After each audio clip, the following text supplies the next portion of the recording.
साथियों नमस्कार, न्यूज पोटली में आपका स्वागत है। आज मैं आपको गन्ने का बेहद खास जो है प्लाट दिखाऊंगा, बेहद खास तरीके बताऊंगा और साथ ही आपको मैं ये बताने वाला हूं कि किस तरह से आप गन्ने की खेती में जो अपना उत्पादन है वो सिर्फ एक एकड़ में 1400-500 कुंटल नहीं, 1000 कुंटल नहीं बल्कि 1500 कुंटल ले सकते हैं। और साथ में गन्ने से जुड़ी कई भ्रांतियां भी दूर करूंगा, क्योंकि हम सबको लगता है कि या बहुत सारे लोगों को लगता है कि गन्ना जो है बहुत पानी लेने वाला काम, गन्ने को बहुत पानी चाहिए। लेकिन गन्ने को बहुत पानी नहीं चाहिए, गन्ने कुछ और चाहिए। गन्ना कैसे ऐसा उगाया जाए कि आपके जो है वो आमदनी बढ़ाने का बड़ा जरिया बन जाए। वो बहुत सारे लोगों को ये भी लगता है कि महाराष्ट्र का या कर्नाटक या गुजरात के किसान जो 1000 कुंटल से ऊपर गन्ना लेते हैं, क्योंकि वो इसलिए ले पाते हैं क्योंकि यहाँ पे वो 18 महीने की फसल करते हैं, जबकि यूपी में, बिहार में, पंजाब में, हरियाणा में जो किसान 12 से 13-14 महीने की फसल लेते हैं। लेकिन क्या ऐसा ही है या कुछ और है? तो हमारे साथ हैं डॉक्टर बीजी जड़े सर। सर स्वागत है आपका। आप हैं प्रधान वैज्ञानिक हैं, वरिष्ठ गन्ना, कपास और मक्का पे आपका बेहद शोध रहा है। बहुत सारे रिसर्च पेपर्स हुए हैं और अंतर्राष्ट्रीय स्तर पे आप सम्मानित किए जा चुके हैं, गोल्ड मेडलिस्ट तक मिला हुआ है। तो सर, गन्ने को लेके किसानों के अंदर बहुत भ्रांति है। गन्ने में कितना पोटेंशियल है? क्या गन्ना वास्तव में पानी ज़्यादा चाहने वाली क्रॉप है या उस क्या है उस, थोड़ा उसके बारे में बताइए, फिर हम लोग इस प्लाट के बारे में बात करेंगे। पहले हम लोग समझना चाहिए किसानों की गन्ना ये क्या है। गन्ना ये जो है एक ग्रास फैमिली का क्रॉप है और ये बॉटनी में इसका जो क्लासिफिकेशन है ये C4 प्लांट है। C4 प्लांट की विशेषता क्या होती है कि ये जो क्रॉप्स होती है C4 क्रॉप, ये सनलाइट जो है मोर एफिशिएंटली यूज़ करते हैं। जैसे अदर फसल में जो है, जैसे केले का फसल लिया तो केले की फसल में हम लोग केले का बंच हार्वेस्ट करते हैं। जैसे टमाटर की फसल लिया तो टमाटर की फसल में टमाटर तोड़ते हैं। जैसे बैंगन है तो बैंगन तोड़ेंगे। जैसे मक्का की बात की, अपने मक्के की फसल में हम लोग जो भुट्टे है वो निकालते हैं। गन्ने में क्या करते हैं हम लोग? गन्ने में तो कुछ नहीं करते। गन्ने में शक्कर निकलती है। एक्चुअल शक्कर जो है वो खेत में तैयार होती है, गन्ने के खेत में, लेकिन हम उसको प्रोसेस करते फैक्ट्री में। शक्कर फैक्ट्री में तैयार नहीं होती, वो यहाँ होती है, वो गन्ने के खेत में तैयार होती है। उसको केवल हम लोग प्रोसेस करते हैं वहाँ पर। और जितनी उसमें वजन है, जितना गन्ना है वही उसकी कीमत है। बिल्कुल। दूसरे बात की गन्ने का किसान के मन में बहुत ही गलत फहमी ये है, पहले से उसके दिमाग में डाल के रखा है, मुझे पता नहीं कौन किसने डाला, क्या डाला। उसका दिमाग में यही है कि बहुत ज़्यादा पानी देने से, बहुत ज़्यादा खाद देने से गन्ने का उपज बहुत ज़्यादा आता। लेकिन ऐसा नहीं होता। गन्ने को ज़्यादा पानी की ज़रूरत है ही नहीं। उसके जड़ क्षेत्र में केवल आपको नमी चाहिए, पर्याप्त मात्रा में नमी चाहिए, ऑप्टिमम मॉइस्चर लेवल या फील्ड कैपेसिटी लेवल का जो मॉइस्चर है उतना ही चाहिए। बहुत ज़्यादा पानी की ज़रूरत नहीं है। दूसरा, गन्ने के किसान का और ऐसा भ्रम है कि बहुत ज़्यादा गन्ना नज़दीक लगाएंगे तो बहुत ज़्यादा उपज आएगा। ये भी गलत, उसके मन में गलत फहमी है। गन्ना जो है उसको यदि ज़्यादा स्पेस देंगे हम लोग तो गन्ना मोटा होगा। तो यहाँ पर हम लोगों ने 5 फीट का अंतर रखा हुआ है। हमारे महाराष्ट्र में भी 6 फीट 7 फीट के ऊपर जा रहे हैं। मैंने तो सातारा में कराड़ है, वहाँ पर तो 11 फीट पे गन्ना देखा था। उसमें भी उन्होंने 67 मेट्रिक टन का गन्ना निकाला था। मीरज में मैंने देखा था, भैंसाड़ गाँव है मीरज में, वहाँ पे भी हमने 68 मेट्रिक टन एकड़ का ऊपर लिया था। करीबन उसके ऊपर ड्रिप के जो गन्ने की लाइन जो थी 11 फीट पे थी। यहाँ पे तो हमने 5 फीट रखा हुआ है। गन्ने का जो है उपज जो है, गन्ने का वज़न और गन्ने की संख्या एकड़ में, उसके ऊपर काफ़ी निर्भर करता है। इसलिए गन्ने की संख्या जो है, जैसे कि हमको मालूम है 1 एकड़ में 43,560 स्क्वायर फीट होता है, 43,560 स्क्वायर फीट होता है। ये औसत खेत की जो संरचना होती है उसके अनुसार खेत लंबा हो चौड़ा हो, लेकिन 1 एकड़ खेत में जो कि 5 बीघे का अगर हम मान चलते हैं तो 1 एकड़ होता है, उसमें इतने वर्ग फीट जमीन होनी चाहिए। उस वर्ग फीट में आपको गन्ने कितने लेने हैं? ये 43,560 स्क्वायर फीट है और हर स्क्वायर फीट में एक गन्ना ही मिलता है, एक गन्ना। तो हमारे गन्ने की संख्या कितनी हो जाएगी? 43,560।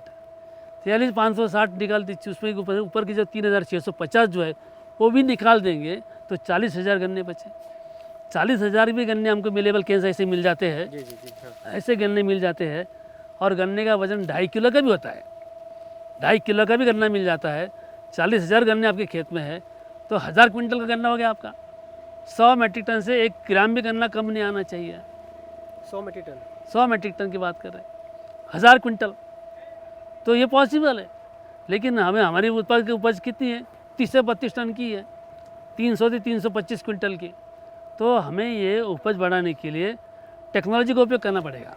साथियों मैं आपको यहाँ पे जोड़ दूं कि क्यों मैं आपको इस जगह पे लेके आया कि ये जब फसल जहाँ जिस खेत में खड़ा हूँ, जब ये 55 दिन का गन्ना था तो मेरे बराबर था, और ये ऑफ सीजन में लगा देने की गर्मियों में गन्ना लगाया गया था, जब यहाँ पे परिस्थितियाँ बिल्कुल किसानों के मतलब गन्ने के पक्ष में नहीं थी, उसे लगाया ट्रायल के रूप में लगाया गया था। और अभी ये 255 दिन की फसल है और ये 13 महीने में कटेगी। इसमें 28 जो है इंटरनोड यानी कि गांठों संख्या जो 28 है, और ये करीब 4.5 मीटर का गन्ना हो चुका है और अभी 4 महीने इसको यहाँ पे और लगा रहना है। आप अनुमान लगाइए कि जो वो कितना जाएगा सर। तो ये अभी मान लीजिए 28 है इंटरनोड है, तो कितने इंटरनोड हो सकते हैं कुछ? हर महीने में जो जैसे नॉर्मल टेम्परेचर है ना, हर महीने में 4 आपको इंटरनोड मिलना चाहिए जी। हर महीने में 4। कभी कभी टेम्परेचर जो अच्छा है तो 5 भी मिल जाएंगे आपको। अभी ठंड है तो 3 मिलेंगे आपको। जैसे कि टेम्परेचर के ऊपर निर्भर करता है कि हर हफ्ते में 1 इंटरनोड आपको मिलना चाहिए। ओके, हर हफ्ते में एक मिलना चाहिए, हाँ। उसे जाना चाहिए। ओके, तो इसका वजन करीब करीब मतलब इसका जो औसत वजन है, जब सब कुछ सही दिखाई पड़ रहा है तो कितना जाए, क्या उत्पादन हमको मिल सकता है, किसान साथी जानना चाहते होंगे ये। तो हम लोग टारगेट यहाँ पर जो कर हमारा जो सेट कर रहे हैं हम लोग 150 टन का टारगेट हम लोग सेट कर रहे हैं। 1500 कुंटल का टारगेट है यहाँ पे 13 महीने में, 18 महीने में नहीं, 13 से 14 महीने में यहाँ पे हम 1500 कुंटल लेके आने। अब सर, तो सर आप ये बताइए कि बुआई का क्या है। तो हमने जाना कि गन्ना जो है वाटर लविंग नहीं बल्कि सनलाइट, यानी गन्ने को ज़्यादा रोशनी चाहिए, गन्ने को स्पेस चाहिए, खुला खुला चाहिए, गन्ना वो चाहता है। अभी सर हम बताएं कि हमें क्या रोपाई का क्या तरीका होना चाहिए, पौधा लगाना चाहिए, टिश्यू कल्चर लगाना चाहिए, या ऐसे बोना भी चाहिए, सिंगल बड लगाएं, तो क्या करना चाहिए, वो सही तरीका क्या है? गन्ना जो है, एक तो गन्ने का सेट्स लगा सकते हैं या पौधा लगा सकते हैं। गन्ने का सेट लगाना है तो भी सिंगल आईवुड भी होता है, 2 आँख वाला भी होता है और 3 आँख वाला भी होता है। जो किसान कुछ भी मतलब खेत में कभी कभी जाता है तो 3 आँख वाला लगाइए, जाता ही नहीं है तो नो रिस्क। और जो किसान बहुत कुछ थोड़ा बहुत जाता है तो 2 आँख वाला लगाइए, बराबर है, उसमें लो रिस्क है। जो किसान हमेशा जाएगा किसान तो उसने 1 आँख वाला लगाना चाहिए, क्योंकि बीज का जो है बीज बचेगा उसका। जो 3 आँख वाला लगेगा तो 3 से 3.5 टन गन्ना लगेगा। 300 3.5 टन मतलब हो गया आपका 30 से 35 टन गन्ना आपको लगेगा बीज में लगा दिया आपने। बीज के लिए। 2 आँख वाला लगाते हैं तो 20 से 25 टन लगेगा, क्विंटल लगेगा, 2 से 2.5 टन। लेकिन 1 आँख का लगाते हैं तो 10 क्विंटल लगेगा, 1 टन लगेगा।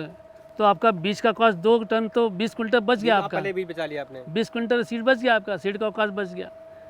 लेकिन इससे मैं ये कहूँगा कि आपको गारंटेड प्लांट प्रिपरेशन चाहिए। तो किसानों ने गन्ने का सेट लगाने के बजाय हम लोग गन्ने के पौधे लगाएंगे तो ज़्यादा बेहतर होगा। रिकमेंडेड ये आप लगाएं, कोई भी कर सकते हैं। रिकमेंडेड ये है कि आप गन्ने की जो आँख है, जो पौधा तैयार है, वो तरह लगाइए, ना 3 लगाइए ना 2 लगाइए, 1 पे आ जाइए। आपको ज़्यादा मुफीद तरीके, क्योंकि खेती आपको आप बार बार यही कहते हैं ना, खेती बिजनेस मतलब फ़ायदा नहीं दे रही है, खेती में घाटा हो रहा है, गन्ने में ऐसा हो गया, गन्ना तो हम लगा देते हैं, उससे काम नहीं चलने वाला। क्योंकि हम लोगों को ये समझना भी है, मैं तो लगातार इस बारे में बात कर, सिंगल वर्टिकल बड का उदाहरण हमारे सामने है। हमारे दिलजिंदर जो लखीमपुर के, कितना अच्छा उन्होंने काम किया, या महाराष्ट्र में कई किसानों ने जितना अच्छा शानदार काम किया, 1000 कुंटल कई सालों से लेते आ रहे हैं। उन्हीं विधियों को आपको समझ जरूरत, ये नहीं कि यूपी में परिस्थिति अलग है, बिहार का अलग है तो हमारे होगा नहीं होगा। सबके यहाँ दिलजिंदर जो है 500 के ऊपर कुंटल लेते हैं और सिर्फ 500 गन्ने में पूरा एकड़ लगा देते हैं, अलग विधि है वो। लेकिन अभी हम यहाँ बात कर रहे हैं कि आपको लगाना, तो आपको कोशिश करिए कि सिंगल बेड इस पे तैयार नर्सरी पौधा लगाइए। और बेड से बेड की दूरी सर कितनी रखी जानी चाहिए, क्योंकि आपने कहा कि गैप चाहिए हो। जो नाली की जो रखेंगे हम लोग ओपन करेंगे, फरो ओपन करेंगे तो 5 फीट के ऊपर ओपन कीजिए। ओके। जैसे आपका ज़मीन हल्की है तो हल्के ज़मीन तो गन्ना नहीं लगाना चाहिए, फिर भी लगाने की चाहता ही है तो 4.5 फीट पे लगाइए। 4.5 फीट। हाँ, और ज़मीन बहुत भारी है तो 6 फीट पे नाली ओपन कीजिए। ज़मीन मीडियम है तो 5 फीट पे कीजिए। और पौधे से पौधे की पौधे फिर ज़मीन जो आपकी मीडियम टाइप की है तो 1.25 फीट पे लगाइए। ज़मीन भारी है तो 1.5 फीट पे लगाइए पौधे से पौधा, तो बेहतर आपको पॉपुलेशन मिल जाएगा आपको। और एक पौधे से आई 1 आँख से हमको कितने मिल्केबल मतलब कि वो गन्ना याद देख सकते हैं। मिल्केबल का मतलब ये है कि वो गन्ना जो आखिरी तरह तैयार हो जाए, जो जिससे चीनी निकले और चीनी मिल वाले खुशी खुशी उसको खरीद लें, वो उनकी बात करते। यहाँ पे जैसे कि 7-8 से ज़्यादा मिलेगा। यहाँ पे ये 1 फीट पे बुआई हुई थी, डेमो के लिए आपको दिखाया जा रहा है 1 फीट पे। आप कोई भी देख लीजिए 7 से 8 के ऊपर ही है।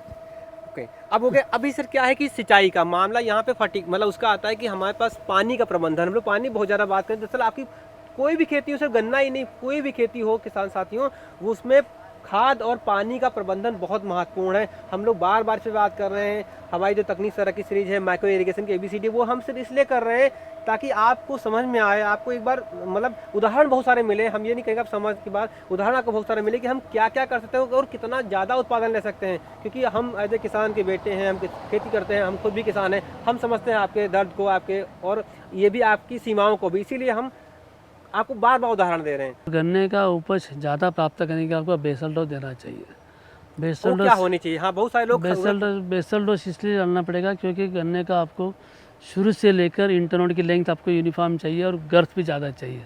तो हमको 50 बेसल डोज जो है वो 10-26 हम लोग यहाँ पर जो है यहाँ पर मैं एक बात बताना भूल गया कि यहाँ की जो मिट्टी जो है केवल 6 इंच की मिट्टी है, बाकी तो 6 इंच के नीचे बिल्कुल कैल्शियम कार्बोनेट चुनखड़ी है।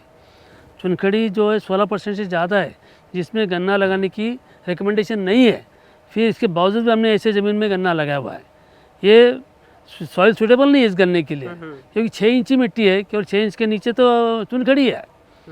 ये इसके लिए तो आपको बेसल डोज इसलिए डालना पड़ेगा। बेसल डोज में 10-26-26 2 बोरी यूज कीजिए। 15 पर एकड़ की बात करेंगे तो 10-26-26 2 बोरी या 100 किलो, और 15 kilo magnesium sulphate, 10 kilo sulphur, 5 kilo zinc sulphate, 5 kilo ferrous sulphate और 3 किलो बोरेक्स। ये बुआई के दौरान ये बायो कंपोस्ट में मिक्स कर दीजिए और जहाँ पे गन्ना लगाना चाहते हैं नाली में उसमें डाल दीजिए आप। फिर बाद में उसको ढक कर गन्ना के पौधे लगाइए उसके ऊपर। उसके बाद फिर दोबारा कब खाद देंगे हम लोग जैसे कि पौधा लगा है, जर्मिनेशन का सवाल ही नहीं आता उसमें। तो इसमें हम लोग तुरंत एक हफ्ते मुझे जैसे पौधे इमर्ज हो जाएंगे तो 5-6 दिन के बाद, 1 हफ्ते के बाद हम लोग फर्टिगेशन स्टार्ट करेंगे, क्योंकि हमने बेसल डोज दिया हुआ है। 7 दिन का तब कोई प्रॉब्लम नहीं है, तो हम लोग फर्टिगेशन स्टार्ट करेंगे। फर्टिगेशन में हम लोग दे रहे हैं कि यूरिया दे रहे हैं 1261 और सफ़ेद पोटास दे रहे हैं, साथ में मैग्नीशियम सल्फेट का उपयोग कर रहे हैं और चिलेटेड माइक्रोन्यूट्रिएंट भी यूज़ कर रहे हैं। तो कितना मान लीजिए हमें अगर 1 हफ्ते में अगर डोज देनी तो कितनी होनी चाहिए मात्रा? वो ज़्यादातर हम लोग 2 से 2.5 किलो यूरिया यूज़ कर रहे हैं और 1.25 किलो 1261 उपयोग कर रहे हैं और 1 किलो सफ़ेद पोटास शुरू में पहले 40 दिन के लिए कर रहे हैं। उसके बाद में हम लोग जैसे कि नंबर ऑफ टीलर बढ़ेंगे, कल्ले की संख्या बढ़ाने के लिए यूरिया का ऊपर ज़्यादा करते हैं। जैसे 4 किलो हम लोग यूरिया करेंगे, 2 किलो 1261 करेंगे और 1.5 किलो पोटास करेंगे इसके बाद में। इस तरह से जैसे पौधा बढ़ेगा, मतलब 13 महीने फसल में, 14 महीने फसल में कितनी बार ही देना पड़ेगा हमको? हम लोग करीबन ये 290 दिन तक हम लोग देंगे। जैसे कि हमारा अभी ऑफ सीजनल प्लांटिंग है और हम ओवरऑल में बात कर कोई भी तो 280-290 दिन तक हम लोग कर दे सकते हैं। जैसे हफ्ते में 2 बार देना है आपको, तो 2 बार देना है। हफ्ते में 2 बार देना। तो ये यही क्रम चलेगा या फिर जब गन्ना बड़ा होगा ये छोटा होगा तो कुछ हमें बदलना पड़ता है? नहीं, ये क्रम चलेगा, लेकिन क्वांटिटी कम ज़्यादा होगी, कम ज़्यादा हो जाती है, क्योंकि फर्टिगेशन है टेलर मेड सिस्टम है। आपको फसल देख के क्या कम करना है, क्या ज़्यादा बढ़ाना है, आपको डिसाइड करना पड़ता है। सतीश जी, यहाँ पे सर का रिकमेंडेशन ये है कि हमको बहुत सारे जो किसान हमारे हैं वो खुले में सिंचाई करते हैं, इंजन या डीजल पंपिंग सेट चालू कर दिया, या फिर तो एक तो बहुत बड़ा पैसा आपका 90 रुपये डीजल पहले आप वहाँ खर्चा हो गया, या बिजली का बिल है आपका वहाँ चला गया। उसके बाद क्या है, हमने पहले ही कहा था कि फसल जो है गन्ना जो है ज़्यादा पानी वाली फसल नहीं, ज़्यादा धूप वाली फसल हो, जहाँ जितना धूप मिलेगी जितना खुला होगा उतना आएगा। तो आपका रिकमेंडेशन है कि खुले में सिंचाई तो बिल्कुल नहीं करनी चाहिए? नहीं करने कोई ज़रूरत ही नहीं है उसको। आप पानी का वेस्ट करें, नेचुरल जो आपका जो रिसोर्स है उसको ख़राब कर रहे हैं आप। तो ज़्यादा पानी की ज़रूरत है नहीं उसको, और उससे ज़्यादा पानी जैसे आपकी ज़मीन भी ख़राब हो रही है। ज़मीन ख़राब हो जाए तो उसकी उपज कम, क्षमता कम हो जाएगी। जैसे ज़्यादा पानी देंगे हम लोग, ज़्यादा उर्वरक देंगे तो ज़मीन खराब हो जाएगी, सॉइल डिट्रेशन हो जाएगा, सॉइल का पीएच बढ़ेगा, ज़मीन की उपज जी गन्ना की उपज देने की क्षमता जो कम होती जाएंगी।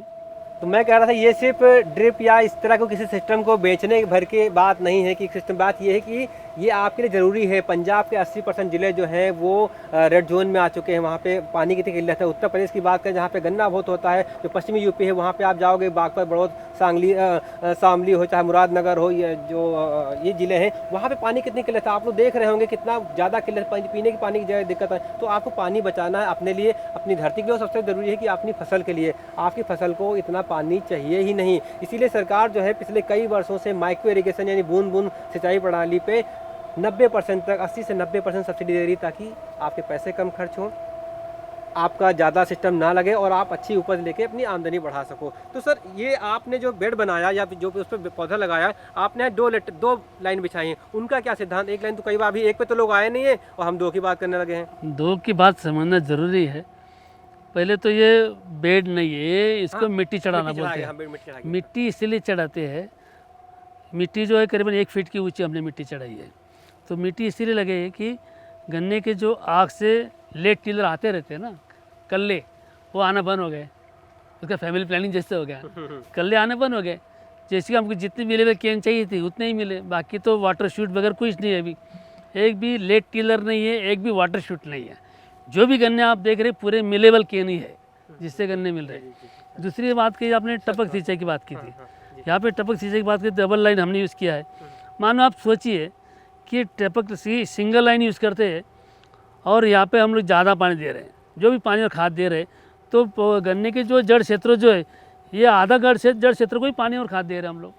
उधर वाला जो जड़ क्षेत्र जो है वहाँ पे पानी और खाद कम मिल रहा है, तो उसके जो उसका पोटेंशियल जो है हम लोग उसको लूज़ कर रहे हैं हम लोग। तो मैं यहाँ थोड़ा रुक के बता देता हूँ, कैमरा ये दिखा देंगे साथियों। तो हम लोग बात कर रहे थे कि यहाँ पे जो ये डबल लाइन है, जो डबल लेटर बोलते हैं, ड्रिप की जो लाइन है, तो क्या है अभी तक भारत में एक तो 30-35 साल से बहुत अभी बावजूद बहुत कम लोग जान भी पाए कि अगर हमने एक लाइन, अब इतना बड़ा पौधा है तो उसमें एक लाइन अगर पौधा आपने डाला तो आपने यहाँ पे अगर ये यहाँ पे लगा दिया, बूंदे यहाँ पे गिरी, इधर वाले को मिला ही नहीं। इसीलिए क्या हुआ, थोड़े से पैसे बढ़ा के ये सिस्टम इवॉल्व हुआ कि 2 लाइन बिछाई जाए ताकि पौधे के दोनों तरफ को पूरा पानी, पूरा पोषण मिले। तो फिर ये जाके अब इसका असर देखिए क्या हुआ। हमने देखा है कि आप हमारे जो गन्ने, आप देखो कई सारे जिलों में गन्ने देखोगे, उसमें देखो ना कि ये जो शुरुआती जो गांठें होती है बहुत छोटी, इंटरनल बहुत छोटा होता है। वो क्योंकि सिर्फ डिफिशियंसी होती है, पानी की दिक्कत है, पोषण की दिक्कत है, सही समय पर कुछ भी हो नहीं पाता, इसे दिक्कत। और यहाँ पे आप देख रहे हो ना, ये पूरा गन्ना जो है, अब थोड़ा बहुत असर रहेगा, पूरा गन्ने में आप शुरू से लेकर आखिर तक इंटरनोड जो है, यानी कि जो गन्ने गांठें हैं वो बराबर है।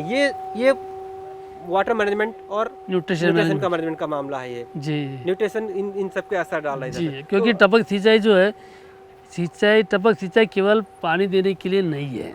आप किसी भी फसल में टपक सिंचाई का उपयोग कर रहे हैं तो हर किसी फसल में जब पानी दे रहे हैं हम टपक सिंचाई के माध्यम से, हर बार आपको पानी में घुलने वाले उर्वरक टपक सिंचाई से देना है।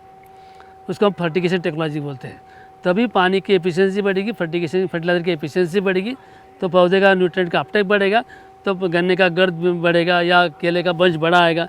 इस तरह से होता है, फर्टिगेशन करना बहुत ज़रूरी है। साथियों, तो हमने अभी तक बात की कौन सा बीज होना चाहिए, कितने फीट बुआई करनी चाहिए, एक एकड़ खेत में कितने गन्ने होने चाहिए, तब जाके वो आप 1000 या 1500 कुंटल पहुंचोगे। लेकिन इस समय एक सबसे बड़ा किसानों के सामने संकट है, वो है जलवायु परिवर्तन, है क्लाइमेट चेंज, यानी उसके चलते होने वाली चरम घटनाएं, कभी ज़्यादा बारिश, कभी सूखा, कभी ऐसे जैसे महाराष्ट्र में सूखा है, कर्नाटक में सूखा है, यूपी कई जिलों में भी दिक्कतें रही और कहीं जल भराव हो जाता है। तो इस समय ये इन सब चीज़ों से निपटने के लिए, ज़्यादा गर्मी, ज़्यादा सर्दी से निपटने के लिए क्या करना चाहिए सर, वो भी बहुत इंपॉर्टेंट है। जैसे कि टेम्परेचर बढ़ेगा, 38 डिग्री के टेम्परेचर से ज़्यादा जब बढ़ता है तो किसी भी फसल का जो पानी और खाद का जो एब्सॉर्प्शन जो है, शोषण जो है कम हो जाता है, स्लो हो जाता है।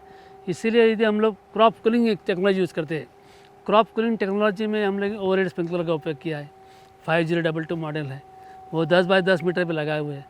वो जैसे ही स्प्रिंकलर चालू करेंगे तो ह्यूमिडिटी बढ़ेगी, आर्द्रता बढ़ेगी।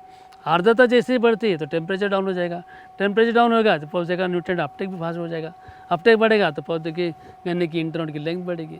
इस तरह से ये जो स्प्रिंकलर, ओवरहेड स्प्रिंकलर जो है 5022, ये क्रॉप कूलिंग का भी काम करेगा। उसके 5 फायदे क्या बता रहे थे, बता दीजिए। ये हाँ, जो स्प्रिंकलर जो है ये जैन एक्यूरेंट 5022, ये 4-1 इन फार्मूला है। 4-1 इन फार्मूला का एक फार्मूला मैं बताऊँगा। एक तो क्रॉप कूलिंग का मैंने बताया कि टेम्परेचर कम करेगा, टेम्परेचर कम करेगा तो न्यूट्रिएंट अपटेक बढ़ेगा। दूसरा है इसका जो है, जैसे कि इस गन्ना जो है C4 प्लांट है, इसके पत्ते ग्रीन रहना चाहिए। गन्ने के जो पत्ते जो है, यदि स्प्रिंकलर चलाने से धुल जाते हैं, जो डस्ट बैठती है, तो इसका फोटोसिंथेसिस अच्छा हो जाएगा। फोटोसिंथेसिस अच्छा होगा तो पौधे का ग्रोथ अच्छा हो जाएगा। ये नंबर 2 का है। तीसरा जो है, इससे हम लोग कई गन्ने के ऊपर कोई फफूंद आता है, फफूंद का रोग आता है, फंगल डिसीज जैसा है, या कोई पेस्ट आता है या कीट आता है, जैसे कि आपका वाइट फ्लाई, सफ़ेद मक्खी है, या पायरिला है, या आपका वाइट वुली एफिड है, जैसे भी इंसेक्ट आते हैं तो स्प्रिंकलर चलाते हैं तो वॉश आउट हो जाएंगे, तो उसका इंसिडेंस भी कम हो जाएगा। इधर दूसरा हम लोग इंसेक्टिसाइड स्प्रे करना है, फंगिसाइड का स्प्रे करना है, तो उससे भी छिड़काव कर सकते हैं ओवरहेड स्प्रिंकलर से। और ये सारे फ़ायदे इसमें से मिलने वाले आपको 4-in-1 फार्मूला से। साथियों, मैंने ना एक आपको इस बारे में इसलिए बताया, बहुत इंपॉर्टेंट होगी कि देखो क्या है कि गन्ना ऊंची फसल हो जाती है, कुछ देर बाद आप देखते हो तो इसके पत्ते काटने लगते हैं, हाथ पैर चिर जाते हैं, हम सब लोग देखते रहते हैं। उसके बाद जब और बढ़ा तो इसमें छिड़काव, कोई रोग आता है तो कई बार आप इसलिए छिड़काव नहीं कर पाते हैं क्योंकि आपका सुविधा नहीं था। तो अगर ड्रोन अभी आए हैं उनको छोड़ दिया जाए तो कोई आपके पास साधन ही नहीं है, कितना ऊंचा पाइप जाएगा। तो वैसे में जो स्प्रिंकलर है वो किसी भी कंपनी, किसी संस्था कहीं पे आप उनको खरीदी कुछ करेंगे तो क्या है कि वो अगर आप 10-12 फीट पे लगा देते हैं, एकड़ में 10 बाय 10 पे लगा देते हैं तो आपके लिए 4-5 काम करें। वो जो सर बता, तो इसीलिए हमें लगा कि ये सब बातें आपको आपकी जानकारी में बार बार लाई जाए, आपको बार बार बताई जाए, तो आपको उसी खेत से उसी पैसे में ज़्यादा उत्पादन मिलेगा। और अभी सरकार जो है स्प्रिंकलर पे भी 80 से 90% जो है आपको सब्सिडी दे रही है। यानी इस समय अगर आप चेतते हो, आप चाहते हो, और अगर हम 2023-24 की बात, तो सरकार का जो यूपी में ही हम बात करें तो 1 लाख हेक्टेयर का उनका टारगेट है। यानी आपका बहुत अच्छा मौका है कि आप उसको अपने खेतों में इस्तेमाल कर सकते हो। स्प्रिंकलर तो कहीं भी इस्तेमाल किया जा सकते हैं। तो सर कुछ और बचा जो हमें इसमें गन्ने खेत में रह गया हो जो करना यही है जी। वास्तव में गन्ने का जो क्षेत्र है यूपी में जो है करीबन 23 लाख हेक्टेयर क्षेत्र है। 55 लाख हेक्टेयर से में से करीबन 23 से 25 लाख हेक्टेयर जो है यूपी में ही केवल। और यूपी की किसान यदि गन्ने की फसल से ज़्यादा आमदनी प्राप्त करना चाहते हैं तो उनके हाथ में एक ही है कि गन्ने का उपज कैसे बढ़ाया जाए। तो गन्ने का उपज बढ़ाने के लिए उनको ये टेक्नोलॉजी का उपयोग करना पड़ेगा। टपक सिंचाई का उपयोग करें। टपक सिंचाई के टपक सिंचाई के साथ में आप पानी में घुलने वाले उर्वरक का उपयोग कीजिए, तो इसी तरह से गन्ने का उपज बढ़ेगा। जो 30 से 35 टन गन्ना मिल रहा है, टपक सिंचाई अपने से उसका 60-70 टन भी गन्ना उसको मिल जाता है, डबल हो जाता है, तो उसकी आमदनी निश्चित बढ़ने वाली है जी। जब हमारे कोई आप वीडियो देखते हैं या कोई और किसान ऐसे कहता है तो आपको कई बार हैरानी होती है कि यार ऐसा कैसे हो सकता है, अरे 1500 कुंटल गन्ना कैसे पैदा हो सकता है या 1000 कैसे हो सकता है। वो सब कुछ हो सकता है।